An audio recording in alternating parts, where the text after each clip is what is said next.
There is a lie you tell yourself. You say it every night. You whisper it when your alarm goes off. You think it when you look at that pile of work you haven't touched. I'll do it tomorrow. It sounds harmless. It sounds like a plan. But it is the most dangerous sentence in the human language, because tomorrow is not a time. It is a place where your dreams go to die, a place where you are fit, rich, happy, and disciplined. But you never visit that place. You live here, in the grey, painful today.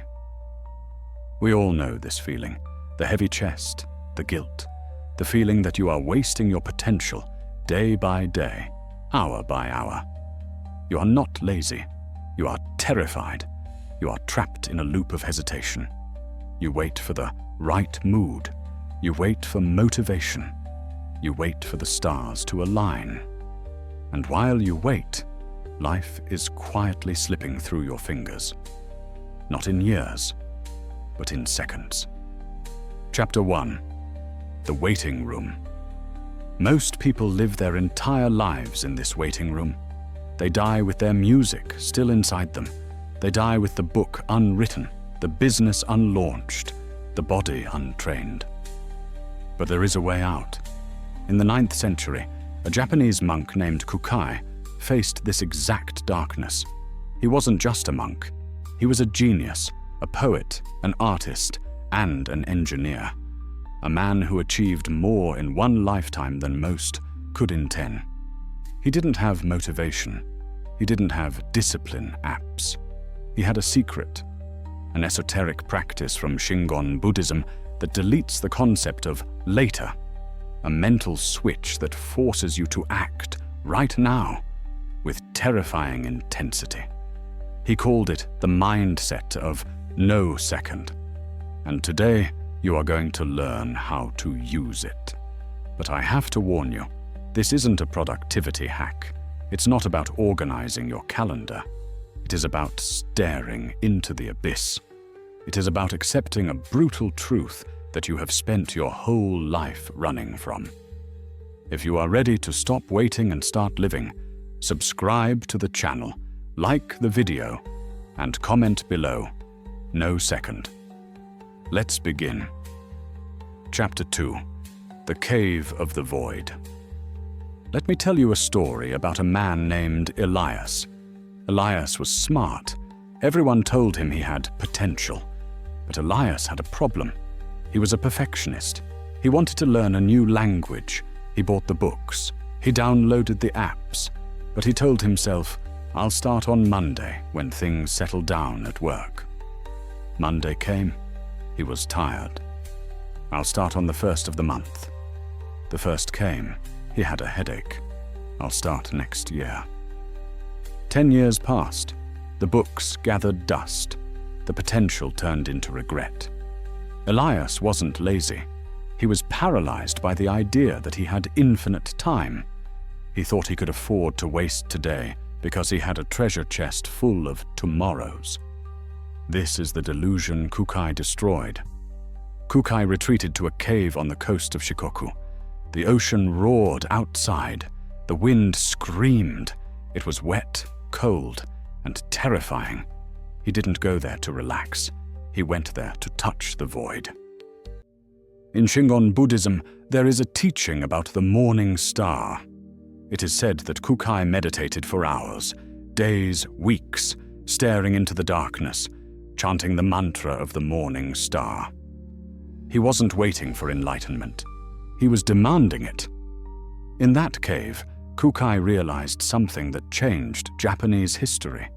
He realized that time is an illusion created by the mind to make us feel safe. We invented the clock to organize our day. But the clock lies to you. It tells you that seconds are repetitive, that 5 p.m. today is the same as 5 p.m. tomorrow. But Kūkai saw the truth.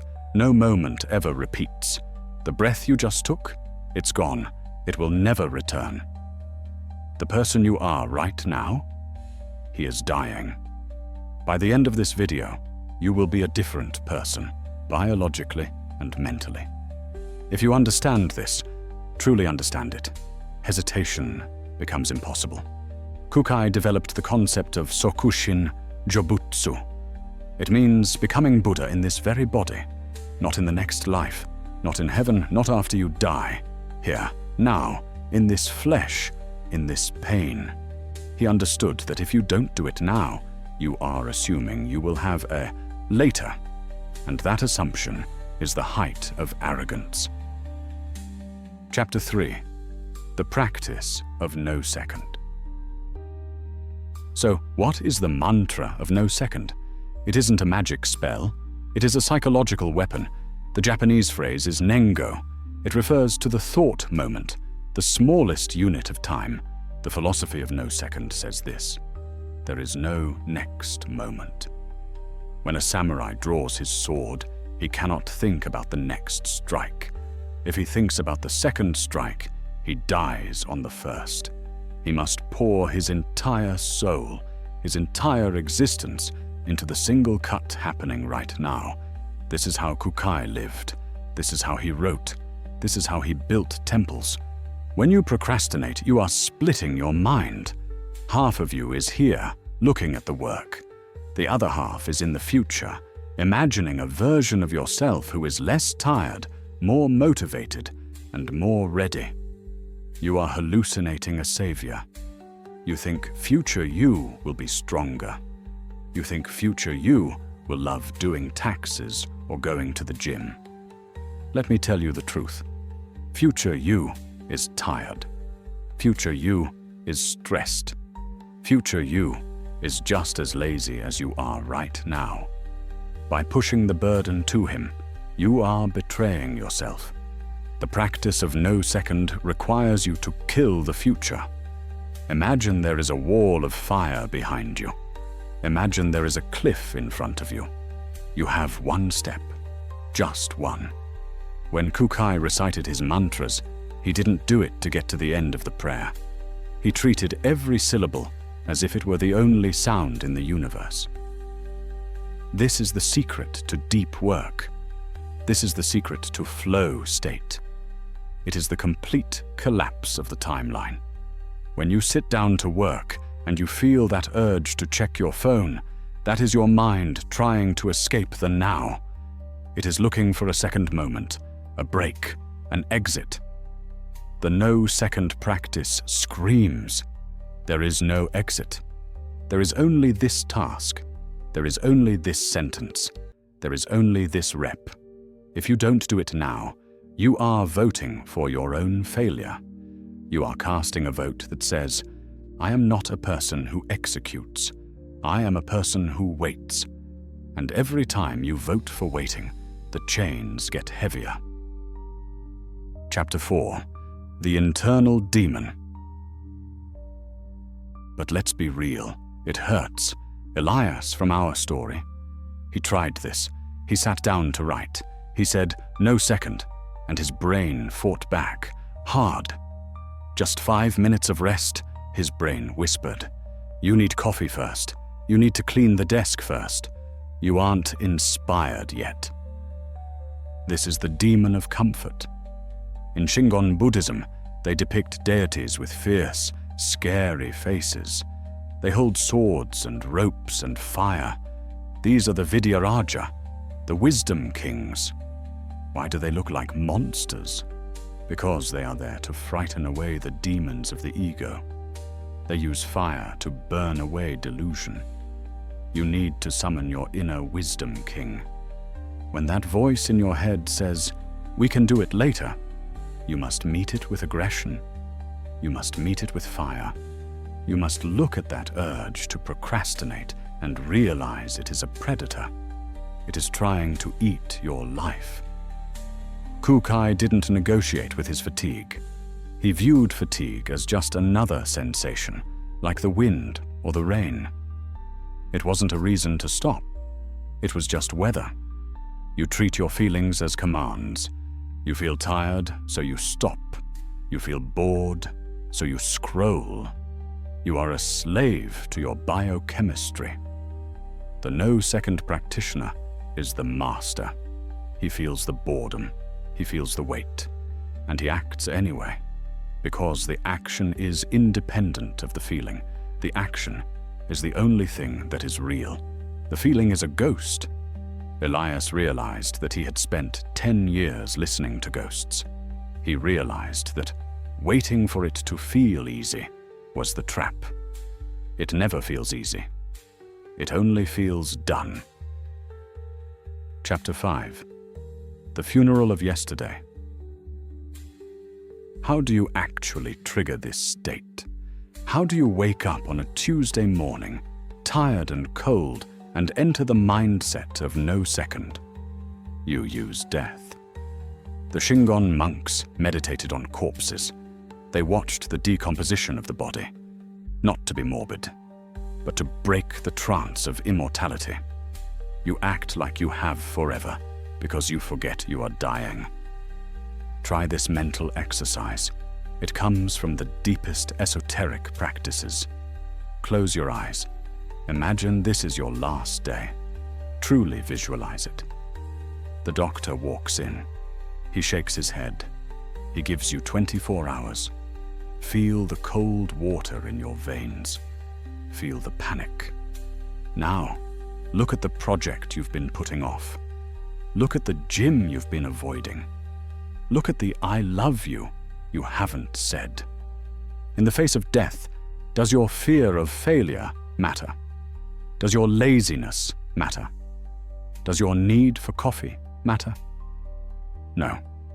In the face of death, the only thing that matters is, did I do what I came here to do? Kūkai lived every day with this urgency. That is why he built temples that have stood for 1,200 years. That is why his writing still sets souls on fire today. He didn't build for tomorrow. He built for eternity by mastering the now. When you open your eyes from that visualization, you are reborn. The you that was lazy is dead. The you that was scared is dead. You are a ghost who has been given a second chance. You have been given this hour, this singular, precious, non-repeatable hour. Are you going to spend it watching cat videos? Are you going to spend it worrying about what people think? Or are you going to attack? Chapter 6. One stroke, one life. Elias stopped waiting. He didn't become a machine overnight, but he changed his mantra. Every time he felt the urge to delay, he said to himself, "This is the only time." When he did the dishes, he didn't rush to get to the TV. He washed the dish as if it were the most important task in the world. No second. When he sat down to write, he didn't worry about chapter 10. He wrote one sentence, no second. And something strange happened. The anxiety vanished. Anxiety lives in the future. Regret lives in the past. Peace, power, flow, they only live in the no second. When you collapse your entire world into the task at hand, the burden of the project disappears. You aren't climbing a mountain. You are just taking one step. And anyone can take one step. Kūkai taught that the universe is not made of matter. It is made of vibration, of sound, of resonance. Your actions are vibrations. When you procrastinate, you send a vibration of fear into the world. You tell the universe, "I am not ready." And the universe reflects that back to you. It gives you more reasons to wait. When you act with decisive, immediate force, you send a vibration of power. You tell the universe, "I am here, I am ready, I am awake," and the universe opens doors for you. Chapter 7. The Final Gate. You have a choice right now. The video is ending. The silence is coming back. The algorithm wants you to click the next video. It wants to feed you more dopamine. It wants you to stay in the waiting room. The comfortable lie is whispering to you, "That was a good video. I'll start this practice tomorrow morning." Do you see it? Do you see the demon? It is right there. It is trying to steal this insight from you. It is trying to turn this fire into a memory. Don't let it. There is no tomorrow. There is no next video. There is only the action you take in the next 30 seconds. Pick one thing, one small thing you have been avoiding. Sending that email, doing 10 push-ups, cleaning your room. Do it now. Not in 5 minutes. Now. Move your body before your mind has a chance to object. Break the chain of later. Kūkai is gone. His body turned to dust 1,000 years ago, but his spirit is in this teaching. He is reaching out from the void to shake you awake, to tell you that your life is not a dress rehearsal. This is the show. The lights are on, the audience is watching, and the clock is ticking down to 0. Don't die in the waiting room. Step through the gate of no second. If you are ready to kill the tomorrow you and give birth to the now you, write your commitment in the comments. Don't write, "I will try." Write, "I am." Subscribe if you want to join the few who actually live. Go.